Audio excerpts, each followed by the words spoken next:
Sekeres and Price for Tuesday, May 14th, 2024. Coming from the Nation Network studio built by Arbor Lee here at the iconic Wall Center, downtown Vancouver. And if you're looking for a venue to lay your head for some rest after a busy night downtown, why not call the Wall? 604-331-1000. Ask for the Sekeres and Price rate. Some blackout dates apply. Matt Sekeres alongside Blake Price. Grady Sass, hitting switches, conducting things, running around the studio, fixing cameras.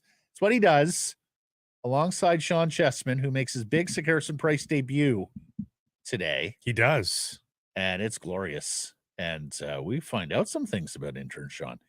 And the big show brought to you by Applewood Auto Group. Applewood Auto Group has your back when it comes to finding fabulous deals on vehicles, especially at Applewood Infinity in Richmond, where right now you can go grab a Q50 with lease rates from 1.99% for 24 months, plus non-stack cash of $4,000 on all trims. That's at Applewood Infinity in the Richmond Auto Mall. It's all good at Applewood. You see what happened here is that I've been getting on Grady for being late to the live stream. I told them. Well, people are on us. It's got to be inside of 3 minutes, Grady. Like, we tell them 11:30, by 11:30, 2:59, we got to fire or it's going on E's and O's. So he made sure the live stream was up and firing. Didn't quite have the cameras ready. So races in from the studio, from the producer's booth, fix the cameras. You saw the camera jiggling a little bit. It's okay. It's okay. It's looking good now. Well, I mean, as good as this can look. Let's face it. Lipstick yeah, on only pigs. so much we can do. Lipstick on pigs. Exactly, Grady. Poll question today. So McDavid and Draisaitl are playing nearly 30 minutes a night. Calvin Pickard is starting for Stuart Skinner in Game 4. Are the Oilers in desperation mode? Yes or no? You can vote at Sekeres and Price on Twitter and YouTube. I voted yes, and I voted yes because I think this rookie head coach of the Edmonton Oilers is panicking. Stuart Skinner has not been good by any stretch of the imagination.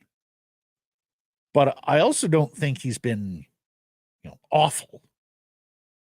And the difference between Skinner and Pickard is quite pronounced. Like, this isn't a Casey DeSmith level backup. This is someone who's a little more pure backup. So to go to this, and look, I understand some people are saying it is easier to do this now than it would be to play Pickard in Game 5 in Vancouver down 3-1 facing elimination. I completely get that. But I think it's also easier, I would argue at least, that you go Skinner on a short leash tonight. And if you get down early, you make the change and you have the best offense in the world to lean on. So I was a little surprised to see him come with the hook this quickly for Skinner, much like I was a little surprised to see him come with the hook after 2 periods in Game 3. But, and you've noted this, Blake, from the beginning of the series, you listen to Skinner speak, and it sounds very much like there's an insecure guy there who is fighting a lot of things. And maybe that's what Knobloch's looking and just going, this guy's not in a good headspace right now. And you just never know, one-off. And I think this is what it is a one-off. Like, I think even if the Oilers win on the back of Pickard, not on the back of, but with Pickard.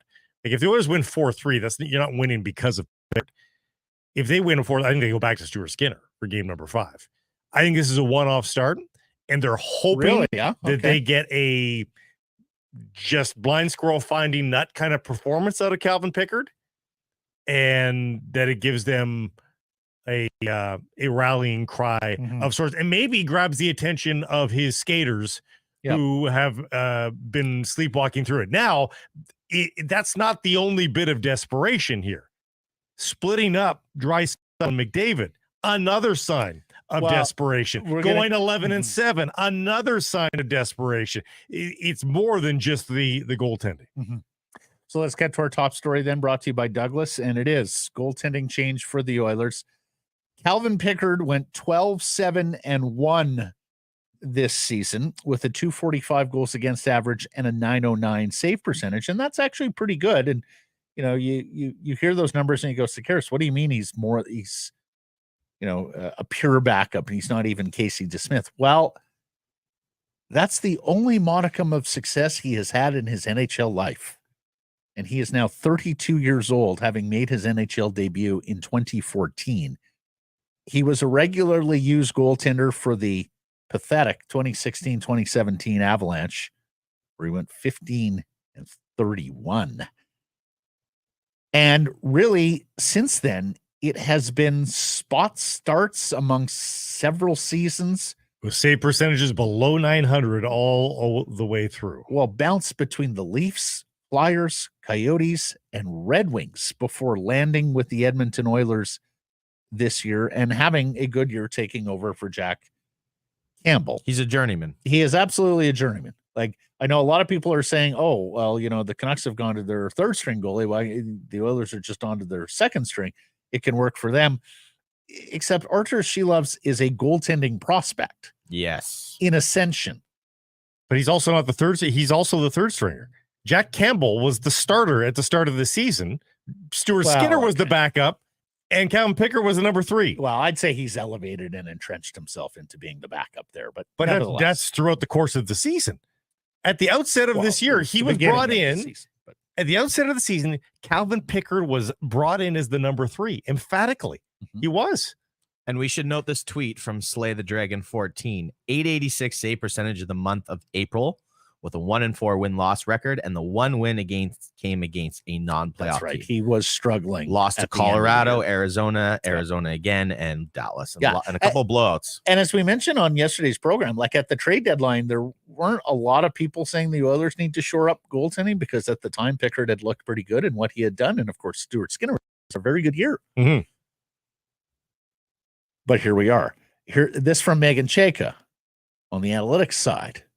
Stuart Skinner has allowed 12 goals in the first 3 games of the second round versus the Canucks. 7 of the 12 have been on low-quality shot attempts on net. Less than 5% goal probability at the time of the release. So, no, he hasn't been good. I wonder how this plays in that Oilers room. Because take a listen to, let's tell them about Douglas, then we'll come back and take a listen to Chris Knobloch in explanation of this move. Well, you really should get a good night's sleep because the Oilers aren't getting them. And you know what it feels like when you get up out of bed after a really good night's sleep. Get them every night with a new Douglas mattress, named Canada's best mattress on Canadian Living, loved by more than 200,000 Canadians already. Why not be a part of them? Order yours today at douglas.ca/Canucks Army, and we'll make sure that you get your free comfort sleep bundle. 2 memory foam pillows with protectors, cotton sheet set, luxurious, and a mattress protector, all free with any mattress order. Just go to douglas.ca/Canucks Army. Here's Oilers head coach Chris Knobloch explaining the decision, and tell me this doesn't sound like a guy who is supremely confident in his decision. Well, I'm expecting what I've seen from Calvin all season. Goaltender has competed very hard, played very well for us, and piled up a lot of victories. And and there's been times, it's not a ideal situation. He hasn't been playing for a long time, but he's gone long stretches without playing. And I think the team has a lot of confidence in Calvin when he has played, and he's going to be our guy. He's gonna be our guy. He's shouting it from the mountaintop. Confidence just gripping. He's the remaining human being we have. So we are going to. It's not ideal. That remaining human being. He is a Calvin Pickard to save the species. He's a professional goaltender. So we are using him. Yeah. Not exactly emphatic. Like, we've seen backup goalies get their chance and go on runs. I must say, I would be awfully surprised if it's this guy.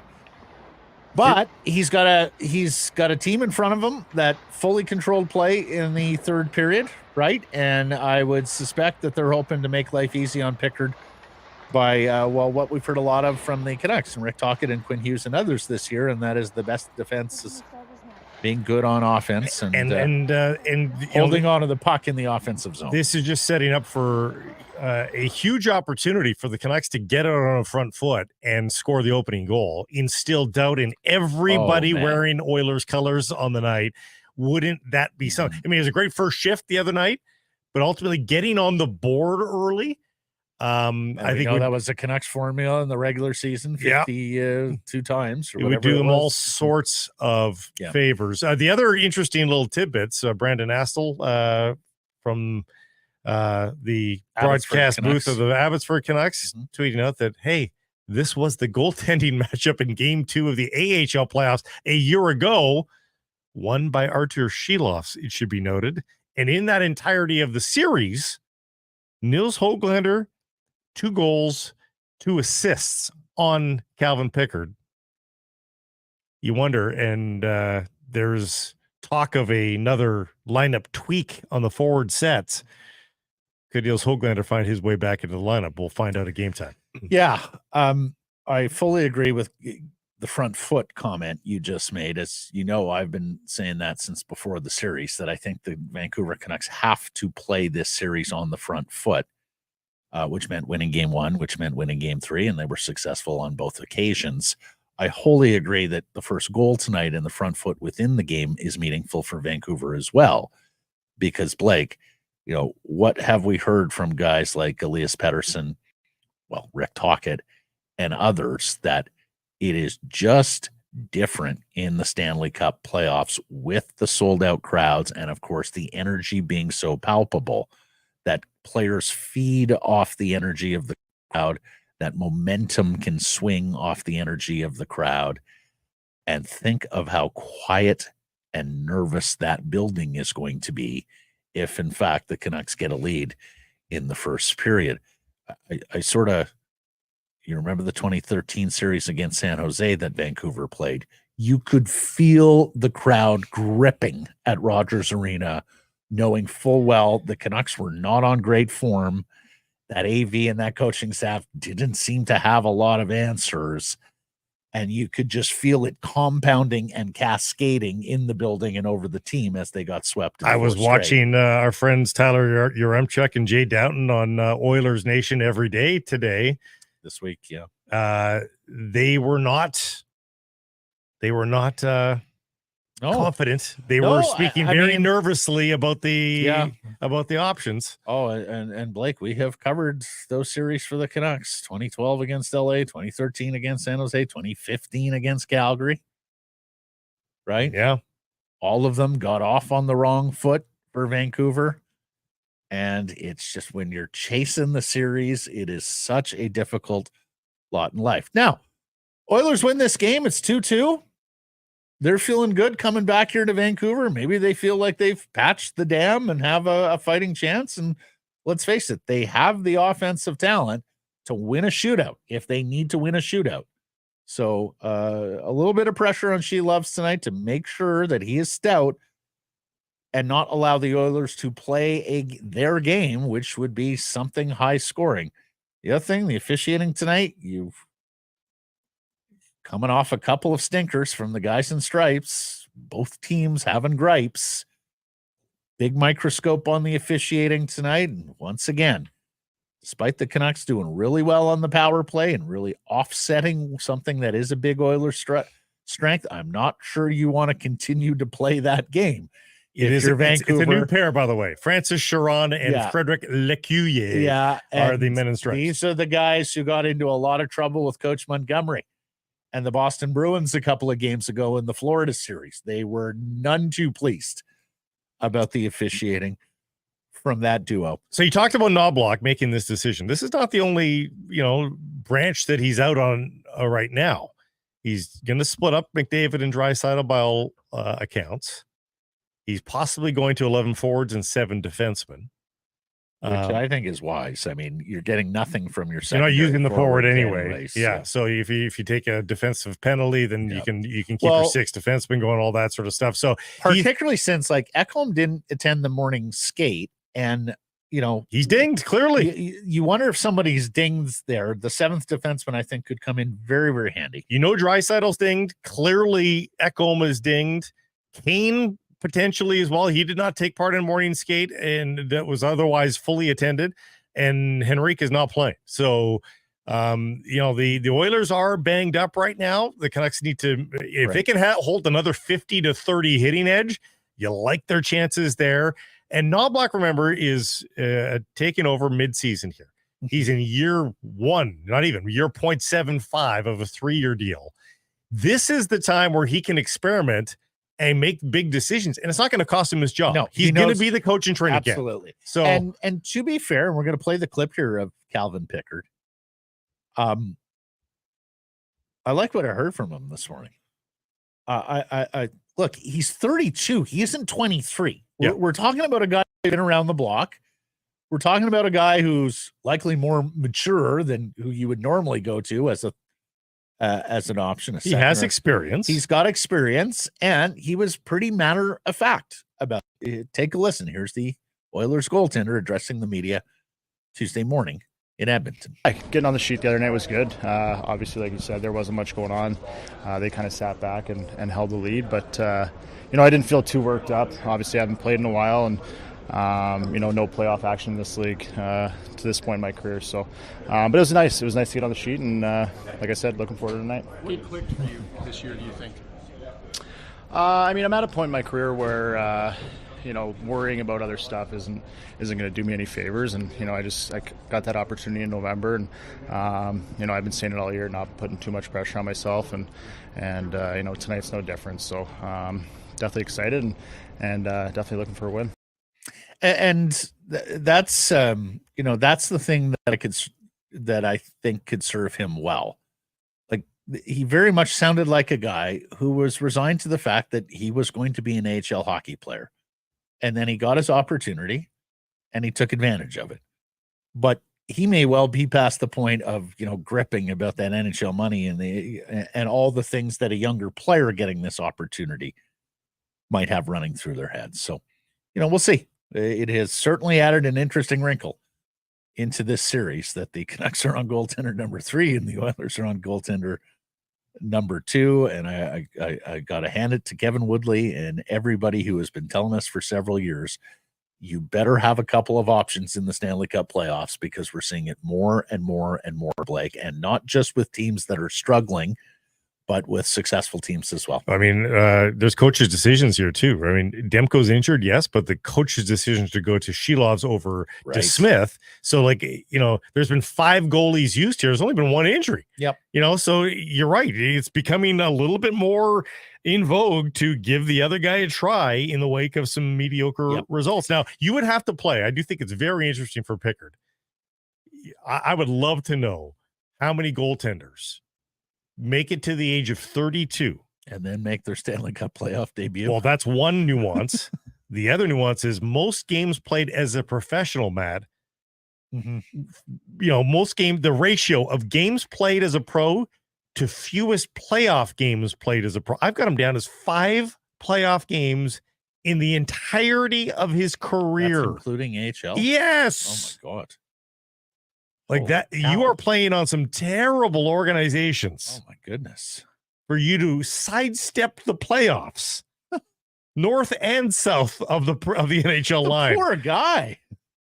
He's got 2 with Bakersfield last year, and 3 with the Marlies in 17-18. Oh my God! Yeah, he's a pro. Yeah, he's a veteran. But he actually hasn't faced that playoff butterflies a lot in his career. Wow. Yeah. That is staggering to play that long and in 5 playoff games. On the Vancouver Canucks side of the ledger, well, all is not well either. Carson Soucy was given a 1-game suspension for his cross-check of Connor McDavid. He will miss game 4. More on his replacement, Noah Juleson, here in a moment. Really like the way Connor McDavid handled this yesterday. Yes, he no whining. There was no whining there. Talked about how it was a heated series, and they're just moving on.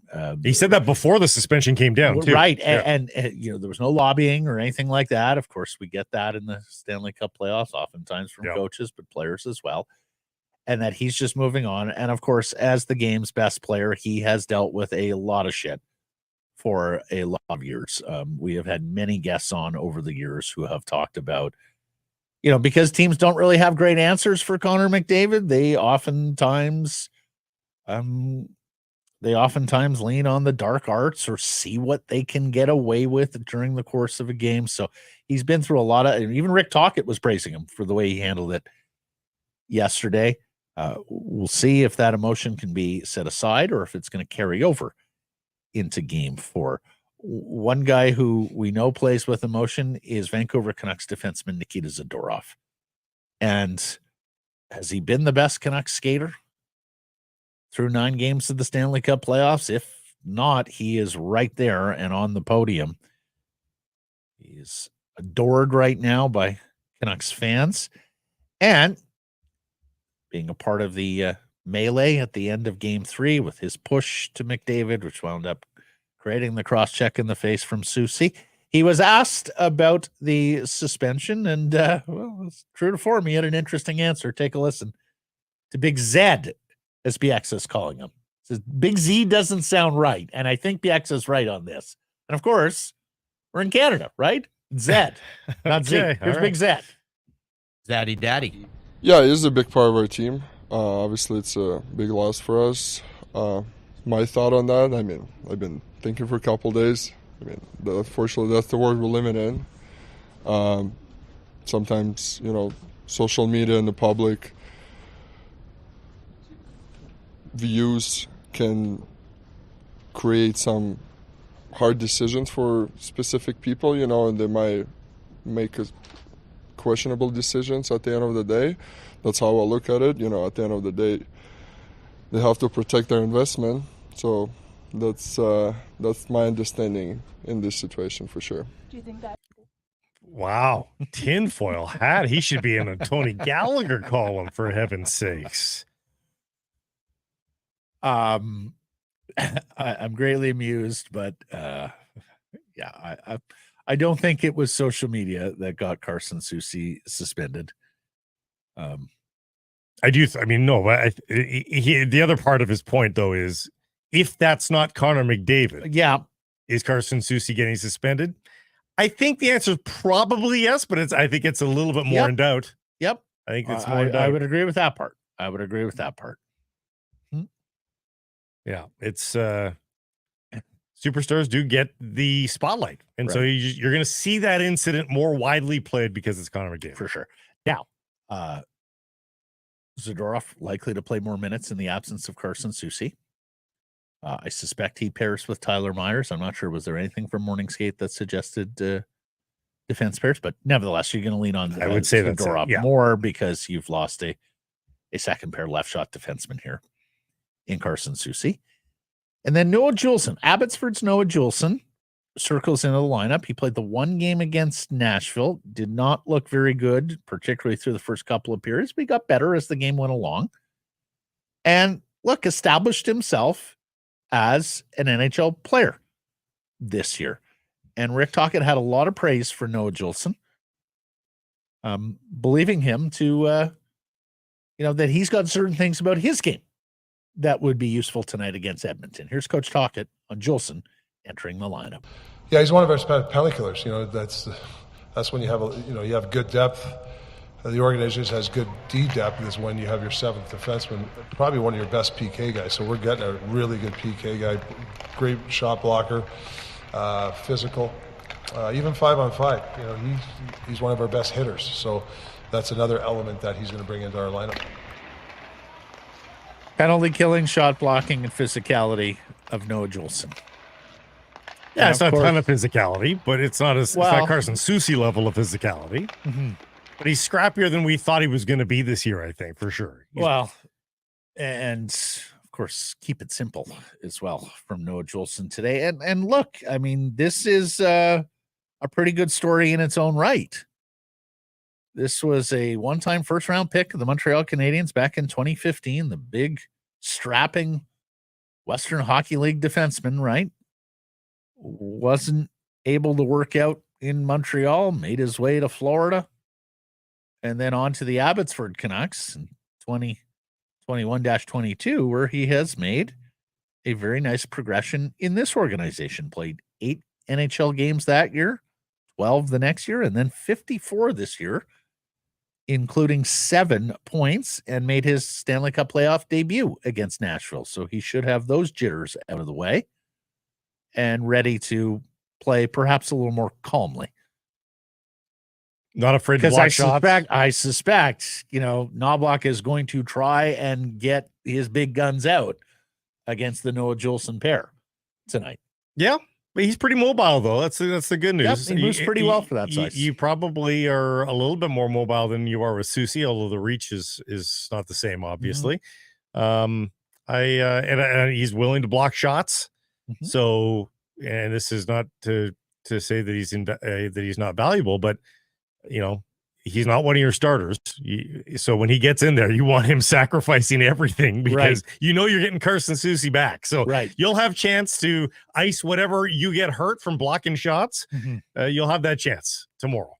So righty as opposed to Soucy being a lefty. So you were pure down both sides, 3 righties, 3 lefties tonight. Which reduces some of the panic when you get hemmed in. It's a lot easier to peel that puck off the wall. Right on your forehand. Yep. So you do like that part. Also breaking it out on your strong side. Right.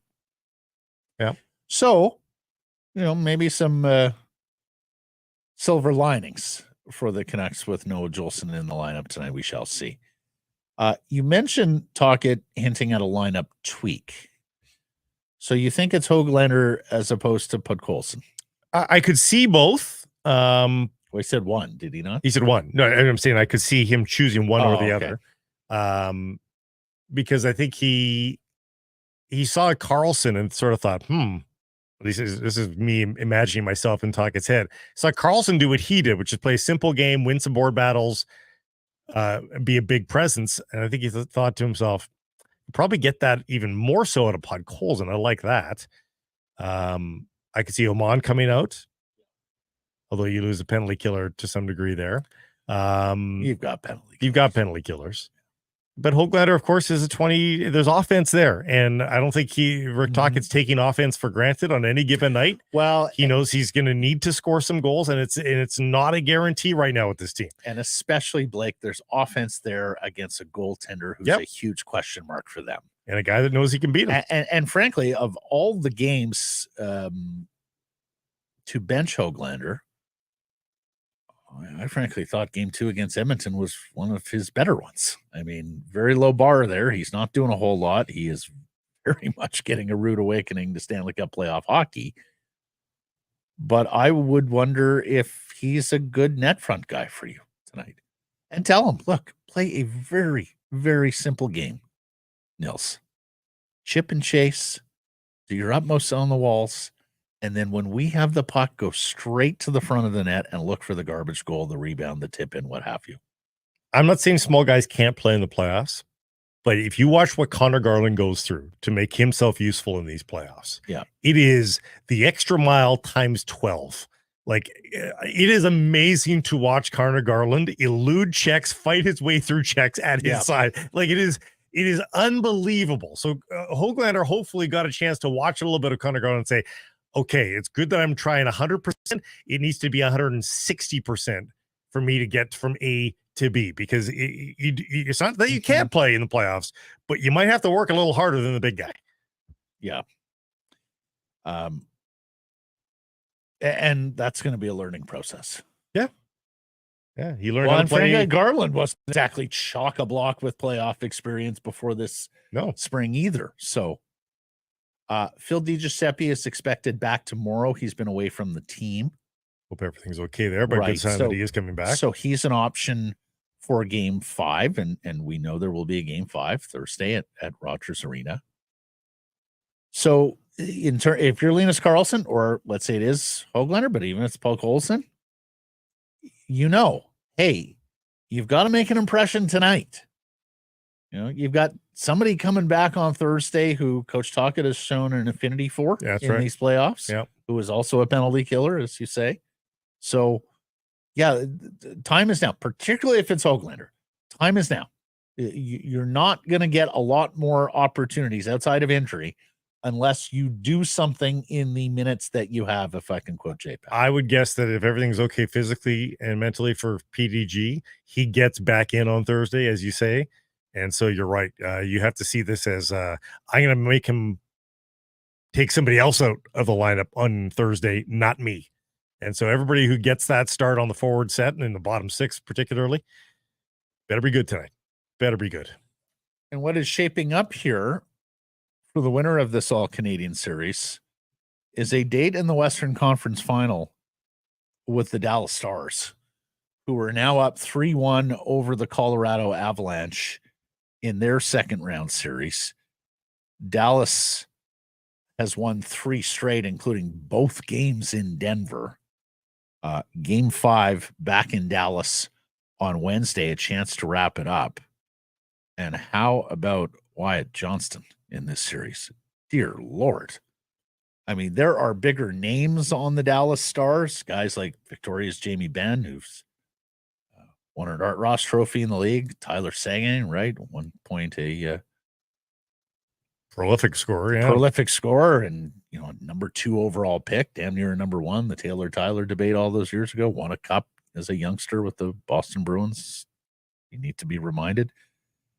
And yet this 20-year-old is just taking the series, taking both series by the scruff of the neck and said, on my back, fellas. He scored a Draisaitl goal last night. Stole Cale Makar's lunch and scored a shorty. I mean, by the way, for anybody who's wondering, Hughes looks a little skittish. He's fumbling the puck a little bit. Go watch Cale Makar last night. He had that itis as well. It was not a good night for Cale Makar and a Colorado team that is their own worst enemy right now. And this Valerian Nichushkin suspension for 6 months at the least with 9 goals in the post. I mean, he's their leading scorer in the postseason. They are melting before your eyes. They were blaming Nichushkin. They were not speaking positively about it. He's made his own choices. Was the quote. Well, and it's clear he needs more help. Yeah. And I hope he gets that help. But Johnson with 7 goals in 11 games. He is playing more than 20 minutes per night, leading all Dallas Stars forwards. And he just turned 21 today. They also have Stankoven. Not a bad mix of players they have. Big D. Old and young. It's scoring up and down the lineup. Dan Coven, the former Kamloops Blazer, 5 points, playing 15 minutes a night. Yeah. Annoying. This is why before the playoffs started, I looked at the Dallas team and I said, if that team plays to potential, I think that's your Stanley Cup. And Matt, they were absolutely blown out. I thought, if not in score, but in style of play. The Vegas Golden Knights look so good in games 1 and 2. They lost their first 2 games on home ice. Yes. And then guess what? A switch flipped. And they have been awesome. Yeah. Chris Tanev shutting them down. Chris Tanev's been very good, yeah. Okay. Something new on today's program. We've been telling you about the daily face-off and the parlay challenge, playoff parlay challenge. You can go to games.dailyfaceoff.com to play. Each day you answer 4 different questions that are out there. I was for each series. I was a little negligent, I'll admit, Matt. I didn't sign up until last night. Okay. It took me 7 seconds to sign up, which is very nice. I hate when people make you jump through a bunch of hoops to take part in a free-to-play game. No such thing here. And then it's just the easiest click, and you're done. So, and we're gonna put it on the screen for those of you watching. It's already there. Oh, there you go. Brilliant. These are my Oilers Canucks picks. All right. So, first question. Money line, who are you picking? You've got Vancouver there. There's a good value, so I went with Vancouver. Huge value. All right. Over, under. People won't like this, but I think now that we're getting close to a possible 3-1 series that I went under, I do think defense is going to be minding its P's and Q's. Brock Besser, total goals. It's set at 0.5. Your pick? I think he takes a game off here. I'm going under on Besser goals. Others will step up. Why do you hate Brock? No, that's okay. Next up, I think Hyman is due now, so I think I went with Hyman on the over. Okay, and then lastly, this is total shots by all the 4 teams playing tonight. Oh, wow. That's interesting. And I kept it low because shots have been low, much Yeah, to my chagrin. They have. So I went to 110 shots. It's effectively, a 52 shot night for both games. Right. So I know Coach Crawford told us 27-25. I know Coach Crawford told us last week that not taking a lot of shots in the Stanley Cup playoffs, making sure you have possession, looking for quality over quantity has been a thing for a long time. Mhm. And I don't dispute him. And Mark's forgotten more about hockey than I'll ever know. But damn it, when I look at box scores in these Stanley Cup playoffs, I would like to know where the shots stand through this many games vis-a-vis last year and previous seasons.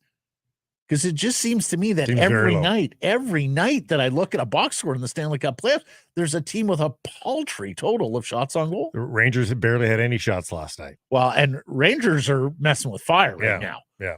That's a really good team they're playing that for all its talent, found ways to lose the first 3 games. I mean, a couple of them were really tough, and boy, has that been fun hockey to watch. Now they're going back to Raleigh with the chance to even. That's what these playoffs need, Blake. We talked about it. It was a ho-hum first round. The second round's been a lot fun. The second round's been better. Well, the hockey in the Rangers-Carolina series has been amazing. What this round needs, what would it be? The third or fourth comeback from down 3-0 in a Stanley Cup playoff series? If they do it, and they're getting offense from Evgeny Kuznetsov. Mm-hmm. It's a weird pickup for them, but he's giving them something back. Stanley Cup champion, offensive player. Everyone talked about how they didn't have enough high-level skill, enough finishers, and maybe he helps them out and allows them to dig out of this 3-0 series hole. You mentioned Valeri Nichushkin, the Colorado forward. So here's the thing. He's suspended for at least 6 months and placed in stage 3 of the league's player assistance program, which means he violated terms of the program. He was gone for 2 months earlier this season for issues that were not disclosed. And of course, this is on the heels of the final, missing the final 5 games last year in the playoffs for what the team explained was a personal reason. There was an incident in Seattle, in a Seattle hotel room, when the Avalanche were playing the Kraken, a series they wound up losing, with an inebriated lady. She needed help, couldn't even get herself out of the hotel, required assistance, according to a Seattle Police Department report. Now, that was last year. The bottom line here is Valeri Nichushkin is going to miss however long the Colorado Avalanche are still in the playoffs. He is going to miss a portion of next season because this 6 months carries into next October. Mm-hmm. And he's down to his final strike. That basically, once you get to this stage of the NHL/NHLPA Player Assistance Program, once you get to this stage, one more violation takes you to stage 4, which is a likely lifetime ban, which could very well be a lifetime ban. Mm-hmm. So that's the stakes for the big Avalanche forward, who leads them in goals, and now they've got to erase a 3-1 series deficit against a Dallas team that just looks like a juggernaut. Let's get to today's menu. It is brought to you by Greta 50 West Cordova. We will be there this evening watching some hockey, playing their amazing arcade games. I had a friend come by on Sunday, look around and go, I can't believe all the awesome arcade games they have. And stop on by the Sekeres Price table. We will give you a game card. It is good for 3 hours of free play from the moment you swipe it. Have a little celebration upon the first goal, as we always do as well. We've got some prizes and giveaways. Greta 50 West Cordova. Come on down and enjoy an evening with us. We got John Shannon coming up. John's coming up. Grady, is that correct? John? PJ first. PJ's coming up. Patrick Johnston of the Province and Post Media. Talk about everything going into this game. Also talk Thatcher Demko. It kind of I felt it got a little bit lost on Monday because she made the 42 saves because the Vancouver Canucks won the game, but he's taking shots. That's a very good sign. So a little bit on the Canucks star goalie with Patrick Johnston, as well as everything about this game. And we'll talk to John Shannon about everything that's going on in this series. John with a really interesting shout that has both the BC and an Oilers connection when asked about Artur Shilovs and if he had seen anything like this before. Now, we had mentioned Steve Penny once upon a time, a young minor league goaltender coming up for the Canadians in the playoffs and playing great. Of course, there's the Ken Dryden story that everyone knows, comes up, wins the Stanley Cup, Conn Smythe, and that the next year wins the Calder Trophy as the NHL's best rookie. And J-Pat shouted this on Twitter, but Artur Shilovs now has more Stanley Cup playoff postseason starts, 6, than either of his 2 regular season stints with the Vancouver Canucks. Played 5 games and 4 games over the last 2 seasons, is now up to 6 in the Stanley Cup play. That's going to look interesting on the back of the hockey card, as you always say. If he happens to win the next 2, yeah, that pretty much guarantee. I would guess he play. If honestly, and this is putting cart way before horse, folks. Of course. But if they won it in 5 games, he'd play game 1. Oh, I think so. Because you just buy yourself Demko time, right? So and then this from J-Pat as well. There are 24 combined NHL starts this regular season in goal tonight. 20 from Pickard, 4 from Shilovs. You were game 4 of round 2, and your starting goaltenders combined for 24 NHL starts this year, and not because of injury. So as we always tell you in the NHL playoffs, only the best get the chance to play for Lord Stanley's mug. Grady, you were going to say? I said who had that on their bingo No, card? exactly. Crazy. And we'll leave you with this before we get into our Bet365.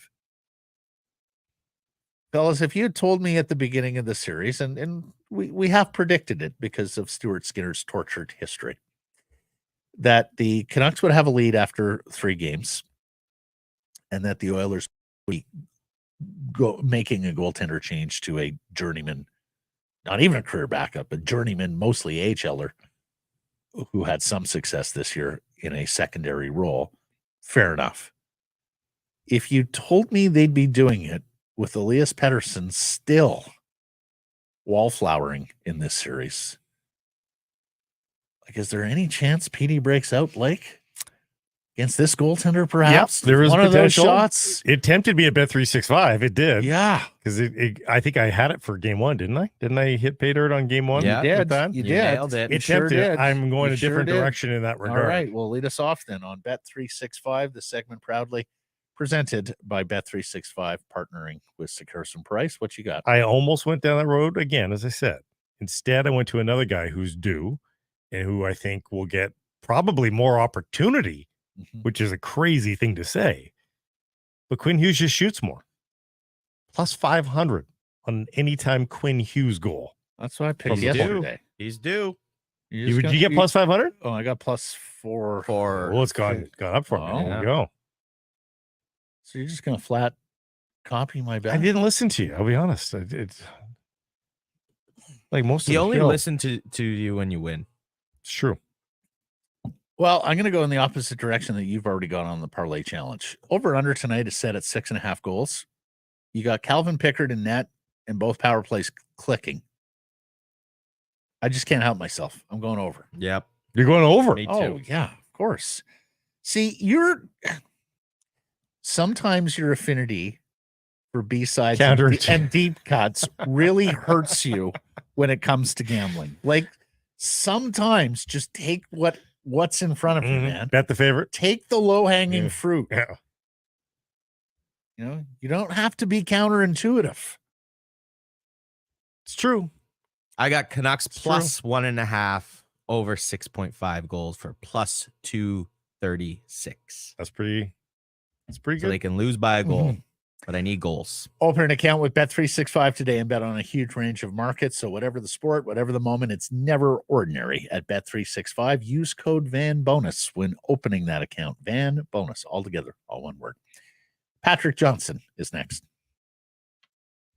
The Vancouver Canadians are back at the net. Catch fireworks, giveaways, and Friday nooners all spring and summer long. Get your tickets at CanadiansBaseball.com. Northlands Golf Course. Download the free app and book tee times with a touch of your thumb. And while you're on course, open the app for hole-by-hole GPS and track your score. 6 to 90-day reservations. Jump the queue. Lock in your date for $10 per player booking fee. Limited daily availability. Check it all out. golfnorthlands.com. Joined now by Patrick Johnston. He covers the Canucks for the Province and Post Media. His column after Game 3, Canucks versus Oilers. What do you say about the referees now, Edmonton?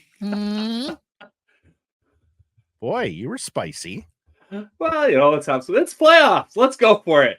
It's time to go for it. Someone had to stand up for Roger Nielsen. Absolutely. I mean, Tony, you had Tony on yesterday. Oh, well, I mean, of all the things that bothered me in the spec column, and hey, maybe that was the point, right? I'm sure it was. But spec. So, this is spec. He knows what he's doing. Right. But first of all, who anointed Mark Spector the gatekeeper of Roger Nielsen's legacy? To my knowledge, he was never the head coach of the Edmonton Oilers. Where Spector has been for 35 plus years. That's right. Yes. Yeah. But the thing about Roger, what was he known for? Being innovative and a quick, dry wit. Yeah. The towel on the stick in the 82 series against Chicago was all of those things, right? Yeah.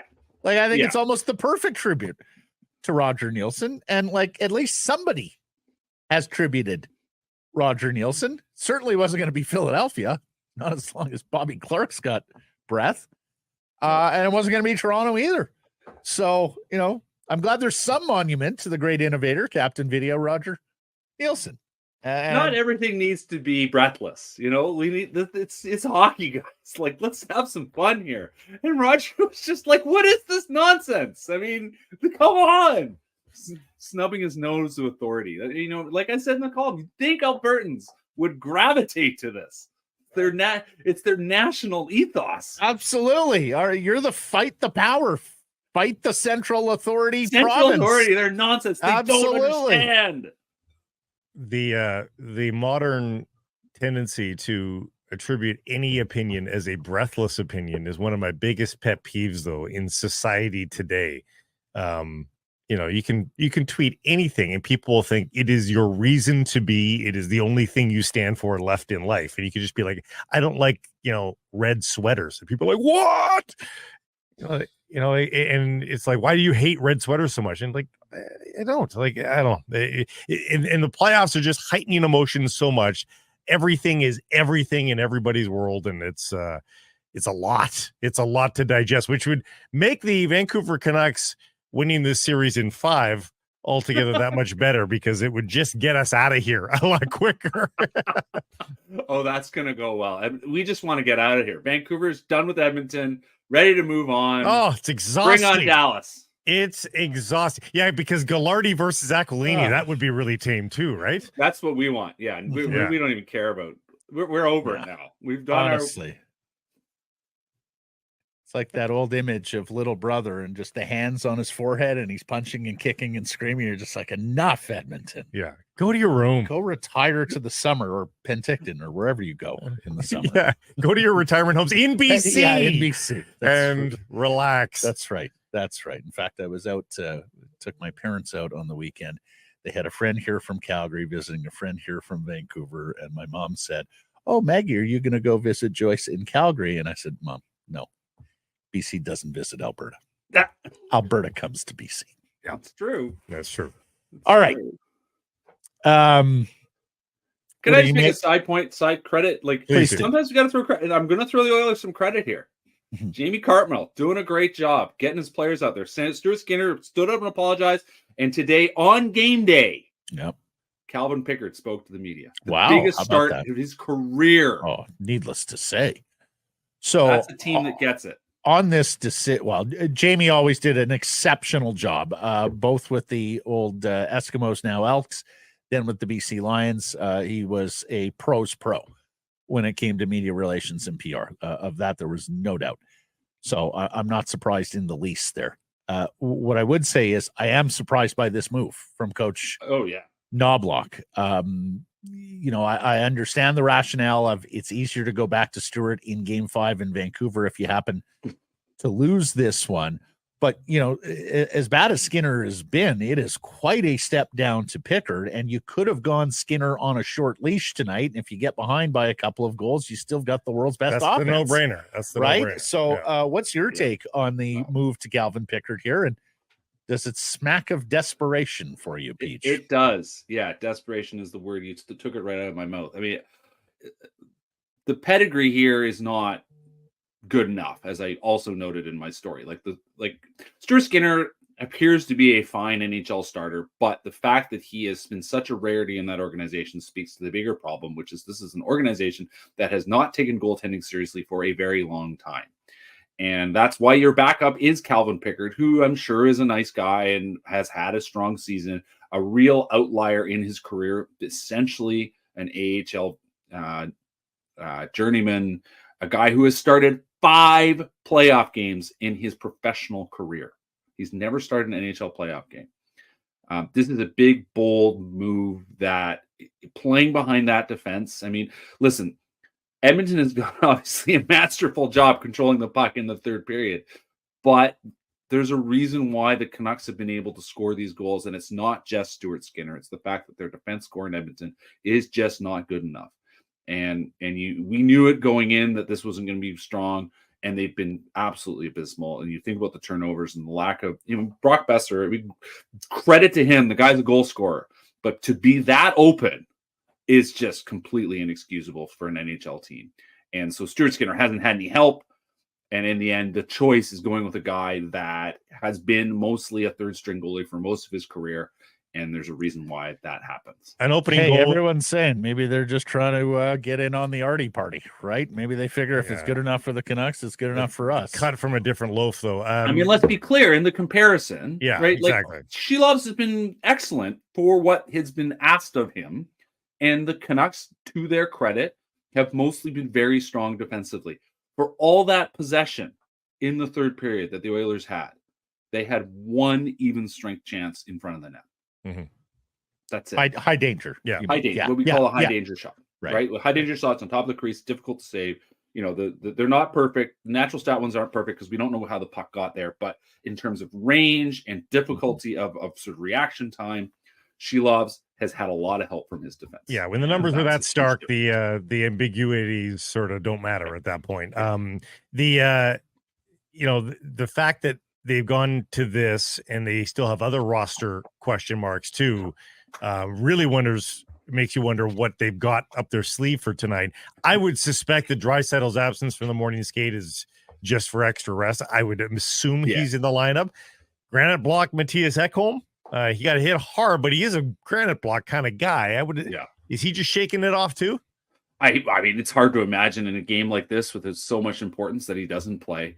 The Draisaitl. I mean, Draisaitl, as I understand it, is dealing with some kind of back issue, and I've been impressed. I mean, the guy's a warrior. The guy's a beast. The guy is an all-timer. Like this speaks to, you know, health is a skill, they often say, and conversely, being able to battle through stuff like this is a skill. I mean, Daniel Nugent-Bowman, to his credit, sort of says, listen, I think, you know, based on this possible Oilers running a line of Holloway, Draisaitl, Kane, Daniel's well connected, so it's entirely possible someone's told him that as well. But he's putting it together, saying, look, these guys aren't playing. This is probably what it looks like. And that's a big, beefy line. Like that's a line that is in there to play one particular way, and that's to be big and strong and very difficult, especially against the Canucks roster that's going to be missing Carson Soucy. So, like we'll see. Kane has been, I would say, I mean, I think he's been good on the puck, but otherwise I've been mostly unimpressed. He spent most of his time giggling at Nikita Zadorov, which I suppose is a thing, but the question is about Ekholm. I mean, I think that's the other thing. Ekholm is their best defenseman and best two-way defenseman, I would say. Bouchard obviously is their most skilled defenseman, but their best two-way. And if he's dealing with something, like that's a challenge. Like that it is that time of the year. Everybody's dealing with something, but if he needs an extra rest, and that is the other thing I thought about with this series, that every other day you're riding your stars. Obviously, McDavid and Draisaitl are in a special category. They're guys that probably do have an extra large tank and can handle big minutes. But night after night, and when there's almost no rest, like that's asking a lot of a couple players, no matter what. And it says plenty about the guys that aren't playing in the end too. What do you think they'll do? How do you think they'll do without Soucy? It's a challenge. Like Soucy is, in many ways, their most important penalty killer. We knew from the start that his reach was a weapon. We've seen it time and again, the way he is able to use his length. I mean, Tyler Myers has learned some of that, but Tyler Myers is not the same kind of reach defenseman that Soucy is. And that means you're moving Ian Cole over. Maybe Ian Cole moving over the left is what he needs. Obviously had a lot of bad luck this series. But you're bringing in Noel Jolson. Noel Jolson's a good dude. We're going to work hard, but he's not Carson Soucy. And that, in the end, it's a challenge. They're going to have to manage. There's a lot of managing that's going to have to happen here. You know, Zadorov, Myers pairing, or however it is they end up running this out, like that could work. But Zadorov plays a different game from Soucy. You know, that they want. That's kind of a stay-at-home pair, and Zadorov is that swashbuckling guy who's sort of let loose every time he's on the ice. So. You know, against a team like Edmonton, McDavid coming off a game where he didn't record a point, obviously was hugely impactful, but didn't record a point. Losing Soucy really stands out, I think. Is there a plus side to Jolson? Is there something that Jolson brings that Soucy doesn't? Do the Canucks get a little bit slicker skating maybe on the back end? Does that help? They get lefty-righty across. Yeah, they get lefty-righty. Yeah, I mean, they get lefty-righty. You know, he's a good penalty killer, right? So, like, that is a good thing. I think Soucy's got better hands than him. And obviously, Soucy gets some time on the power play, mostly because it's the tail end of the power play, but he's got enough there. He has good instincts that I think Jolson just doesn't have it. Jolson's a stay-at-home hard rock guy. Mm-hmm. And he's had a good year. He's going to make some mistakes. It's how you're able to sort of manage your way and survive those mistakes that will matter in all this. And he's just going to make more than Carson Soucy would. Is he going to be managed? Do you think it's going to be pretty low? Oh, yeah. Yeah, I think so. Yeah, I think that third pair, I mean, presumably it'll be him and Cole. I don't think we'll see a lot of them. I think we're going to see a lot of the top two pairs, presumably, like I said, Zadorov, Myers. I think we'll see a lot of those top two pairs. Mm-hmm. Popular question before the series that's gotten a little bit lost in 2-1 Canucks, but does Elias Pettersson have to show up and make a mark on this series for Vancouver to win it? I mean, if he does, I think they do. Like Miller and Besser and Suter have been running so well through the playoffs, and we've seen glimpses of Pettersson.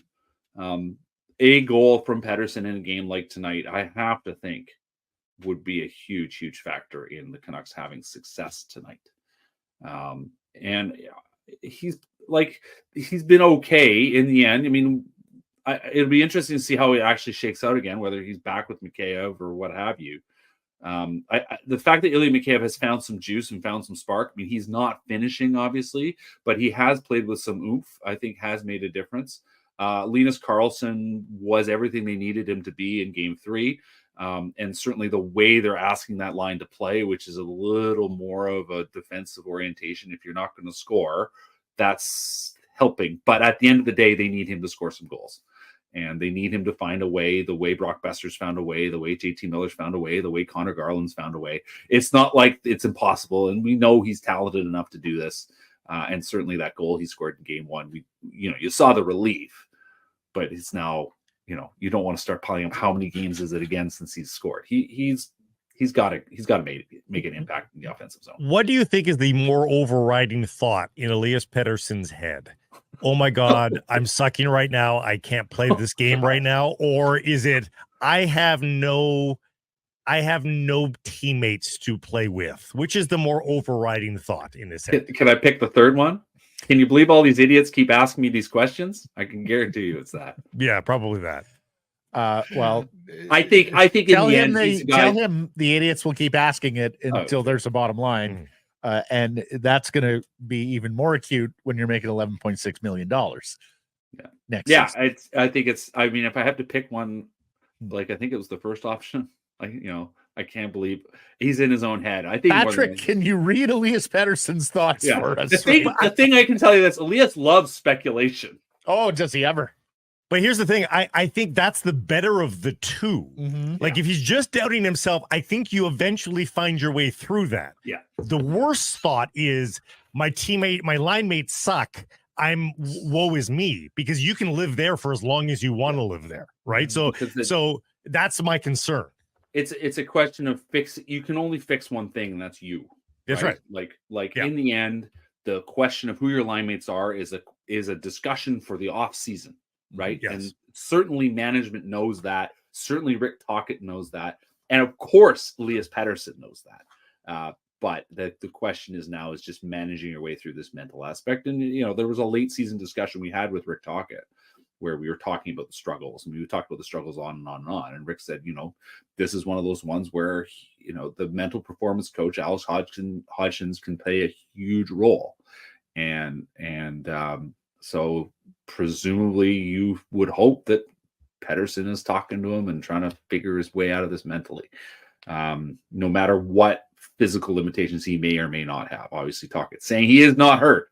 So that's all we have to go on. But I mean, I think he's skating fine, and he certainly seems to be trying to make things happen. But the handles just aren't there right now. He's still not shooting the way he was. There's yeah, no and just not holding the puck like he used to. Like it's just different, just very different. Patrick Demko's taking shots now. Yeah. Is there no consideration of Thatcher Demko so long as she loves playing the way he's playing, or? Well, yeah. He's Gandalf going over the hill if they absolutely need him, right? In game 7. I mean, you're like, listen, go back to my story when he first got hurt. I wrote about this. I mentioned he's likely not back to the conference finals. I mean, that was the word we were hearing. I had heard even then that there was a chance that maybe 6 or 7, which is this weekend, Saturday or Monday. But realistically, if you're serious at all about this and getting him healthy properly, he's not going to play in this series. And they don't need him right now. That in the end, no matter who stood in the Canucks' goal, it was going to come down to how they're playing defense. And they're playing defense well enough so far, and they're giving Shelovs a chance, and he has played well.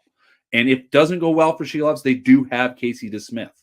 So, that a switch to Demko would be if everything goes wrong in the next 72 hours, it's just so unlikely that he would be available. Yes, he's taking shots, but the timeline has been, when we saw him skating last week, like I think I mentioned this last week, or no, I wasn't on last week. I would mention this last week. I was thinking a lot about when the last road trip I was on, which was the middle of early January 2023 last year, with Demko out. If you remember, hurt his hip against Florida at the beginning of December. And he went on the road trip. There was an Eastern road trip in early January. He went on the road trip, and we saw him on the ice. And he was doing all the same stuff that we saw him doing last week, that gentle movements, no pucks, no going to his knees. He was doing exactly that. And now this injury, as far as I know, is his knee again, and it's not his hip. And so that was a different recovery timeline. But I will point out that when we saw him on the ice on that road trip last year, it was another month before he played. Yeah. So I don't think he's a month away from playing. I think he realistically, at the outside, there's a week to go here. It's probably longer than that. There was some notion. I mean, there's certainly, I've heard the same thing everybody else is, that things were incredibly desperate. There might be an effort to push to get him in before the end of the series. But as it stands right now, there doesn't appear to be any need to do that. And I don't expect it will happen anyway. You hear him mention that he wasn't on last week. Was he given the Matt Damon treatment last week? Just ran out of time. It was, yeah, basically. Yeah. We were busy. No, but you waited. See, you waited, and you got me to talk about the call-ups. So there you go. It was like you knew. Well, you see, the thing, we were juggling a lot of guests there, and some had specific requests in terms of their days and whatnot. And then the next thing I knew, it was Friday. Are you saying you have a popular And Grady was show, like, Matt? we don't have time for 3 guests. Ain't nobody got time for that. It's a popular show, Matt. It's okay. Don't worry. Mm-hmm. Hey, did you catch T. Gallagher yesterday? Fabulous. Vintage. You guys got him in studio. All I could think of is how pleased he would have been to drive down to your studio. He demanded to be in studio. Patrick, 2 things. Number 1, so we had him on in December. Yeah. And I, walked him through how we connect online. And really, I was walking Susan through how we connect online. And so when I asked him on Sunday, if he could do the show, he said, I would like to come to studio, which tells me that Susan was probably engaged yesterday morning. Yeah, I don't have my IT person. And so he shows up here and we say, Tone, where'd you park? And he went, I just took the bus. Attaboy. It's easy enough because the bus stop is 1 block from my It house. is. Yes. And so he goes, and it takes me right here, right to the doorstep. good. So, hey.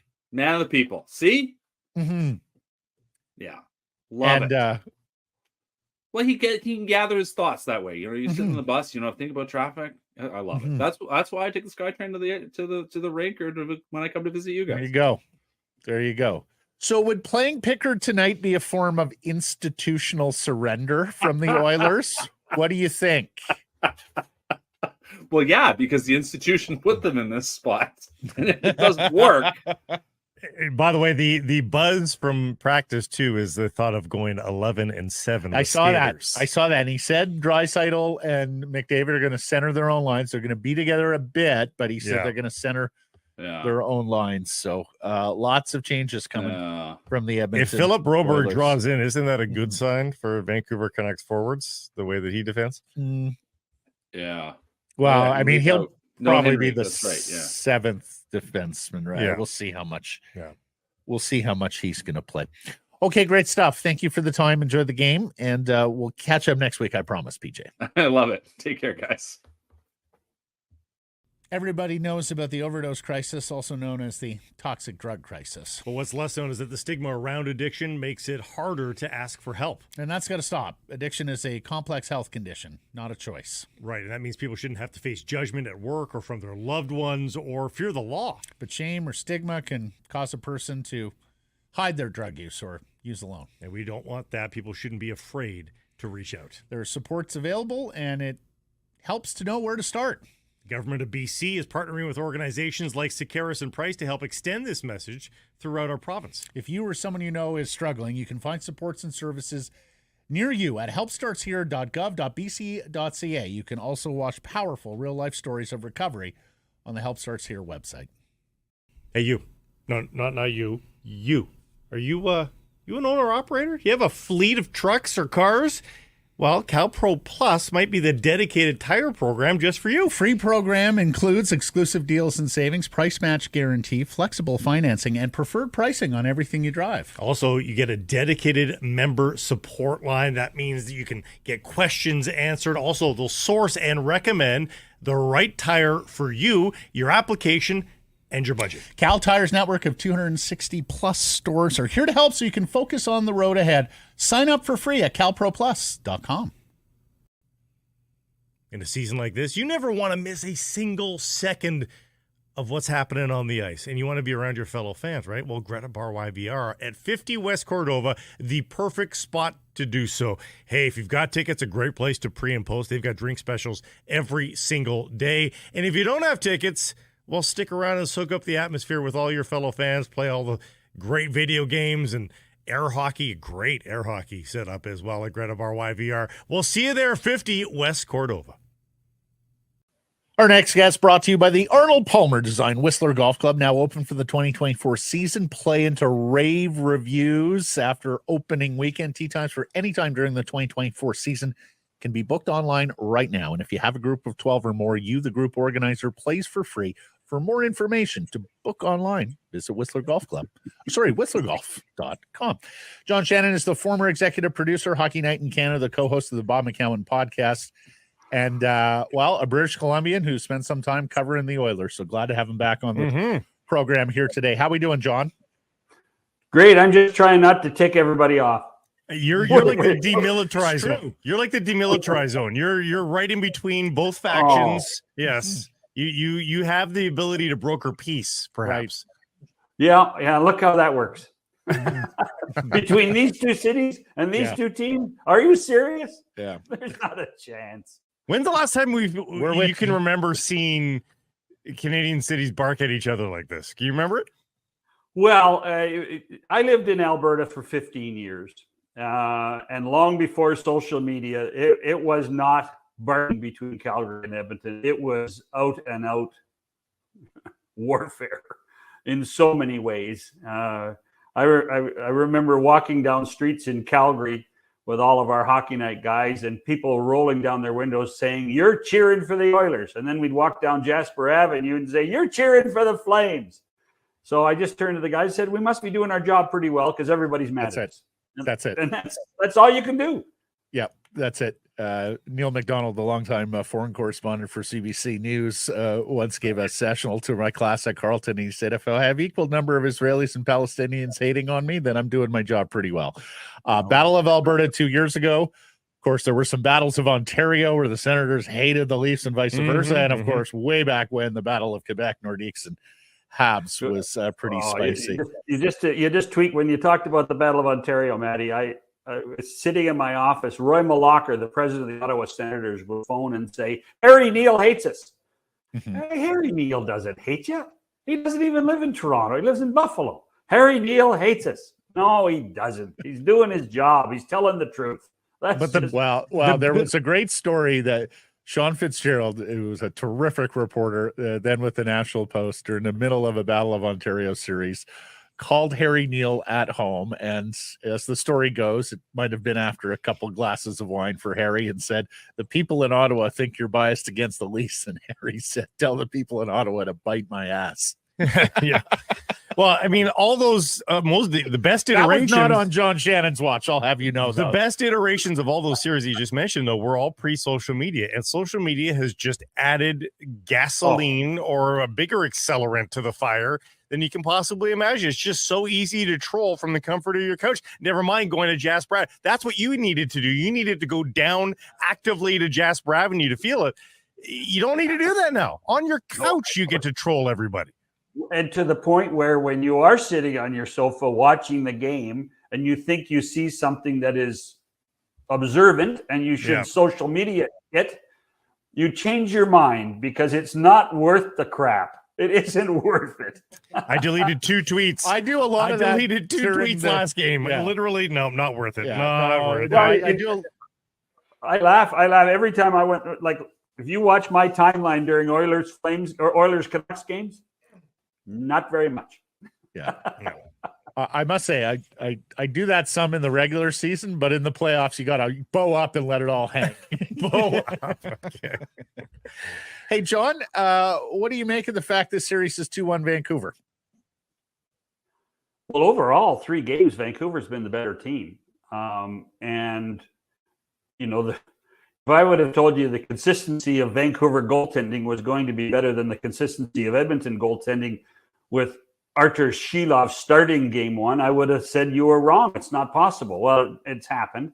And the other thing is I think the game plan that the Canucks have put in place, the aggressive forecheck, the aggressive checking of McDavid and Draisaitl has paid off. They've done a magnificent job to the point where, this was an issue all season long in Edmonton, is I think you have to separate McDavid and Draisaitl. I don't think you play them together. I think that has to be contemplated again for the Oilers, because you need to be able to create different opportunities. If you put them out there at the same time, for the sake of argument, for 24 minutes, the other 36 minutes are with players that can't command the respect of McDavid and Draisaitl.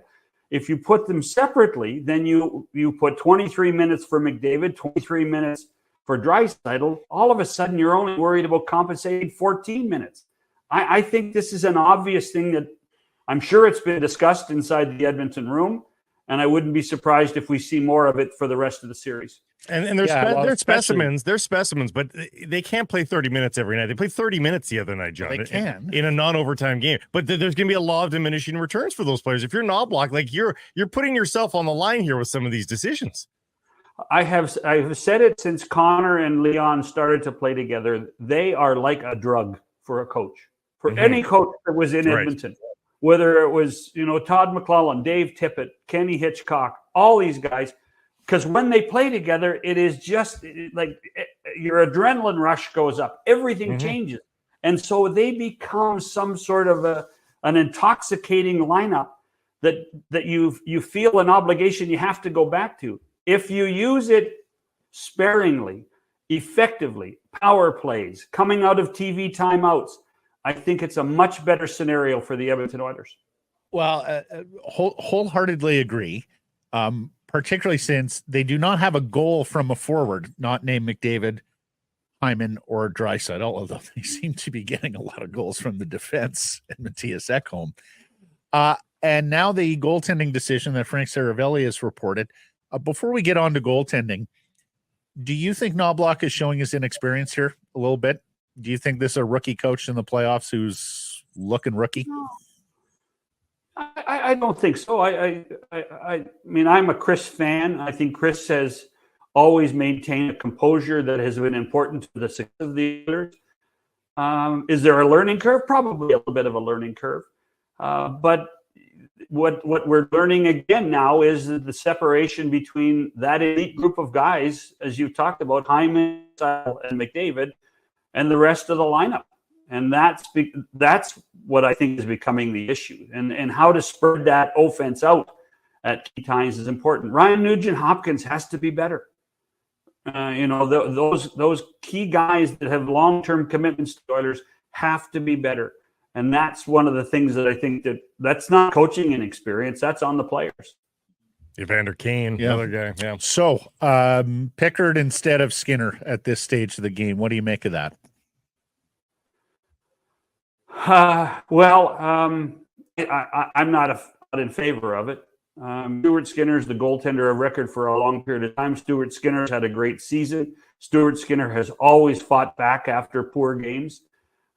Calvin Pickard has done yeoman's work for the Oilers this season in a backup role, but I don't think Game 4 of a Stanley Cup playoff series would be described as a backup goalie game. He's not played a lot of hockey this year either. Is the other concern I would have? He's played enough. Yeah, I'm not worried about that. He's played enough, and he's used to the 8, 9, 10 days off between games and starts. So that doesn't concern me. I just think that this team got to 106 points this year, 108 points with Stuart Skinner as the goalie. I don't think there's a reason to change. We've asked a bunch of players this recently because the Canucks' own goaltending woes and injuries and such. If it matters who's behind them, do they play differently? To a man, they've always said, no, you just trust that it's your guy. I wonder in the playoffs if that's different. I didn't necessarily pin down that question with in the playoffs, would it matter? And the fact that, really at the start of the season, this was the third stringer as well here. Only the difference is this isn't a 23-year-old up and coming third stringer like Shilov's. This is a 32-year-old journeyman third stringer. Do you think it affects the skaters at all, or do they just assume and trust that this guy's going to be good enough? Well, I think the latter to a certain point, Blake. But what I would say is that I think their eyes are opened. I think that, oh my goodness, what have we put our number one goalie in a position to be sitting on the bench? If anything else, it's just that whether he's told this morning or tonight, the shock of saying, well, it's not Stuart Skinner. Well, we better up our game, and particularly on the blue line, and particularly in their own zone. There can't be terrible giveaways like Warren Fogle had on the other night. They just have to play a safer game, and that might be the one reminder that changing goaltenders will do to a team. Speaking of goaltenders, John, the Archers She-Love story continues here in Vancouver. We heard from a friend the other day who made a Steve Penny comparison to She-Loves. We have become accustomed to goaltenders who aren't necessarily the best in the world getting hot in the Stanley Cup playoffs and taking their team on a bit of a ride. But this She-Loves one is a little bit different than your average Bear, given how little NHL experience he had going into this. Do you have to go back to someone like Steve Penny in the mid-'80s for the Canadians, maybe even the early 70s with Dryden, to find this sort of story in terms of a young guy with so little experience making his mark in the Stanley Cup? Well, being a BC boy and being from the South Okanagan, I think you have to pick at Andy Moog. Andy Moog played 7 games in 1981 for the Edmonton Oilers before he was named the starting goalie in the series against Montreal, and they swept the Canadians. And Andy Moog, that was the start of his NHL career.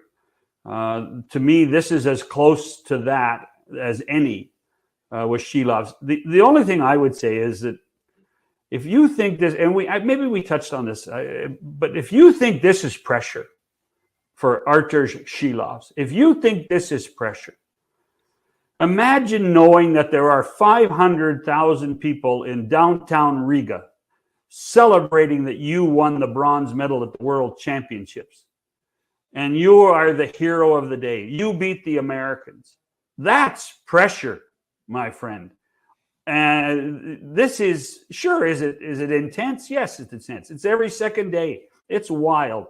But Artur Shelovs knows all about pressure. And that's the difference in the game now versus the game 30, 40 years ago, is because the game is so internationally well played now, and goaltenders are coming from all over the world that they feel that pressure when they play for their countries. And truthfully, he probably believes that being so young now, he'll get another chance to play in the NHL playoffs after tonight. Like he doesn't think this is maybe the pinnacle of his individual career. He might have thought that when he was taking on the Americans for bronze. Like, how many other times is Latvia going to get a chance to win a medal? Maybe you don't get another chance if you're Artur Shelovs. And remember, Blake, that the game at the Worlds was the first time. Yeah. They can never take it away. That's the even greater pressure. Shelovs is going to have a long, prosperous career on this side of the pond. And this is just the beginning. And there's a million British Columbians can say that they were along the ride with him. It's a cool story. Yeah. John, do we still think that Elias Pettersson has to make his mark on this series for the Canucks to win? I do. I think there's a part of me that says, it would be a much easier road to hoe for the Canucks if Pettersson contributed. The challenge now, and if we're talking to a Canuck audience, the challenge now is to win this series, is to be healthy, because we know Dallas is going to be healthy. Dallas is winning the other series. Mm-hmm. And Dallas may win it as early as 5 games. You need everybody to contribute to get to a 5-game series for the Canucks, because the Oilers are not going down easy, for sure. In fact, the way things have happened, the emotion of the events, no Carson Soucy, this might have assured a 7-game series now. You need everybody to contribute, and that includes Elias Pettersson. I don't think a 3-1 series would guarantee anything for the Vancouver Canucks, because if there's any team that's capable of erasing a 3-1 series deficit, I think it would be the Edmonton Oilers, but it sure would be handy, wouldn't it, if you're the Vancouver Canucks? Yeah. Well, and that becomes there are 5 thematics that exist as long as I've been around the Stanley Cup playoffs since 1977, is that get out of a series healthy, be healthy, go for the sweep. 5 at the max. Mm-hmm. Those teams, and you've seen it in the last few years, Stanley Cup champions, whether it's Vegas, whether it's Colorado, they've always had a sweep or a 5-game series in their runs to the Stanley Cup, and that's so important. I mean, the Rangers were counting their dollars. That was going to be a 4-game sweep. They were going to, be resting, waiting for the Florida-Boston series to end. Now, it's a totally different story. All right, last question, Shannon, and it's a tough one, but you're uniquely qualified to ask it, to answer it with your vast experience coast to coast in this country. Which market has the most Homer media core? If you dare.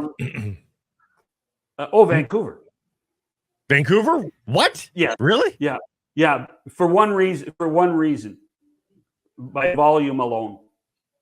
By size alone. A larger media core, a louder media core. If you tell me, if you're a coach and you have a choice of saying which media is tougher on my team, and which will be on the bandwagon quicker. By volume alone, Vancouver would do it. Edmonton is still, it's not a big media market that way. And there are individual voices that make it, that, cause a little chaos. But there are more voices in Vancouver which would change that. See, Hold on a thing. I would argue the smaller one is more in back pocket. You think Vancouver is the quickest to be Homer and jump on board? I just, by the way, I think the same is in Toronto. I do. Have you heard of? You're familiar with Tony Gallagher, right? We had him on the show yesterday. Tony is one of my favorite people of all time. Are you kidding me? He was incredible here yesterday. 75 years old, looks great, still as sharp as a tack. All right. Okay. This is the only organization I know that has banned media members at times. Well, see, just because you don't like the answer. No, I asked. No, I guess. Hey, listen, it's a, and I'll tell you that is, I will say that this goes back to Blake's comment about social media, that the rivalry now is even within the media. I mean, that's how crazy this is. That's how wild this Edmonton Vancouver thing is getting now. It reminds me of the days of the CFL, Maddie, when we were kids. Brian Hall was the voice of the Eskimos. Jim Cox was the voice of the Lions. Kenny Newens was the voice of the Stampeders, and Cactus Jack Wells was in Winnipeg. And if you were a kid watching or listening to the CFL, you hated them all. If you weren't a Lion fan, you hated them all because all they were was homers. And that's what we've got back. We've got the old CFL from the '60s back in 2024 with Vancouver and Edmonton playing in the Stanley Cup playoffs. That was when you were a kid, Shannon, not me. Well, yeah, but you were in Ottawa, and you were just lucky to have a football team. Very true. Very true. Lost two of them. Buried two of them. Wrote the eulogy for one of them. All right. I asked. I got the answer I deserve. Thank you for this, Mr. Shannon. Until next week. Cheers, boys. Hey, everybody. If you're enjoying what you're seeing here, then follow along with Sekeres and Price on YouTube. I promise more content coming. The kids call it subscribe on YouTube. Well, how about liking it? Do that as well. Smash it right now.